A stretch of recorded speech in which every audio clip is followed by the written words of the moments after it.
ডিমের গন্ধ থাকার কারণে অনেকেই প্যানকেকটা খেতে পারেন না। আজকের রেসিপিটা তাদের জন্যই। Hello viewers, welcome back to my channel ভাই বোন কুকিং হাউস। আমি আজকে আপনাদের সামনে হাজির হয়েছি একদম সহজভাবে ডিম ছাড়া আটা দিয়ে প্যানকেকের একটি রেসিপি নিয়ে। আর এটা আমি তৈরি করেছি কোনো রকম বেকিং পাউডার বা বেকিং সোডা ছাড়াই, একদমই ঘরে থাকা উপকরণ দিয়ে। চাইলে যে কেউ যে কোনো সময় অল্প সময়ে তৈরি করে নিতে পারবেন। আশা করছি রেসিপিটা আপনাদের সবার ভালো লাগবে। আমার রেসিপিটা যদি আপনাদের ভালো লাগে দয়া করে লাইক, কমেন্ট এবং শেয়ার করে দেবেন। আর যারা আমার চ্যানেলটাতে নতুন, আমার চ্যানেলটা সাবস্ক্রাইব করে পাশে থাকা বেল বাটনটি বাজিয়ে দেবেন। এতে করে আমার ভিডিও নোটিফিকেশান সবার আগে আপনি পাবেন।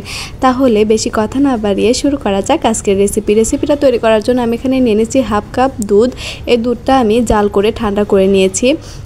এবার আমি এখানে অ্যাড করে দিচ্ছি হাফ কাপ চিনি। চিনিটা দুধের সঙ্গে খুব ভালোভাবে গলিয়ে নিচ্ছি আমি।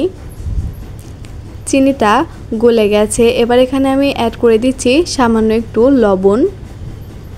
লবণটা দিয়েও ভালোভাবে মিশিয়ে নিচ্ছি। মেশানো হয়ে গেলে এবার এখানে আমি অ্যাড করে দিচ্ছি 1 কাপ আটা। আটাটা খুব ভালোভাবে দুধের সঙ্গে মিশিয়ে নিচ্ছি।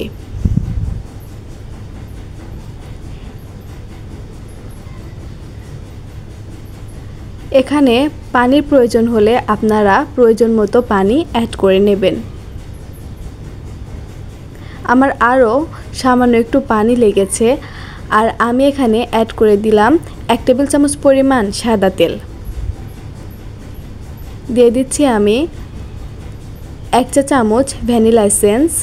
এটার পরিবর্তে আপনারা চাইলে এলাচের গুঁড়ো দিয়ে নিতে পারেন, আবার চাইলে কিছু না দিলেও চলবে, কারণ এখানে তো ডিম দেওয়া নেই যে একটি বাজে গন্ধ বের হবে। আমি এটা খুব ভালোভাবে ফেটিয়ে নিয়েছি। এটা যদি বেশি পাতলা হয়ে যায় আপনারা আরও 1 থেকে 2 টেবিল চামচ পরিমাণ আটা মিশিয়ে নেবেন। এটার কনসিস্টেন্সি ঠিক এমন হয়েছে। আর এইভাবেই এই ব্যাটারটা রেডি করে নিতে হবে। এবার একটি তাওয়াতে আমি সামান্য একটু তেল ব্রাশ করে নিয়েছি আর তাওয়াটা হালকা একটু গরম করে নিয়েছি। নেওয়ার পরে আমি ব্যাটারটা দিয়ে দেওয়ার পরে একটি ঢাকনা দিয়ে ঢেকে দিচ্ছি। ঢাকনাটা দিয়ে কিন্তু অবশ্যই ঢেকে দিতে হবে। আর চুলার জালটা মিডিয়াম টু লোয়ে রাখতে হবে। কিছুক্ষণ পর আমি এটা উল্টে দিচ্ছি। আর দেখে বুঝতেই পারছেন এটার কালারটা ঠিক কতটা সুন্দর এসেছে। আর চুলার জালটা কিন্তু অবশ্যই মিডিয়াম টু লোয়ে রাখতে হবে, না হলে কিন্তু এটা পুড়ে যাবে। উল্টে পাল্টে সুন্দর একটি কালার আসা পর্যন্ত আমি এটা ভেজে নিচ্ছি। এটা সুন্দর একটি কালার দুপাশেই চলে এসেছে। এবার আমি এটা নামিয়ে নিচ্ছি। এটা কিন্তু অনেক ছিদ্র বিশিষ্ট হয়েছে। যখনই এরকম ছিদ্র ছিদ্র আপনারা ভাব দেখতে পাবেন তখনই এটা উল্টে দেবেন। এভাবে করে আমি সবগুলো তৈরি করে নিয়েছি।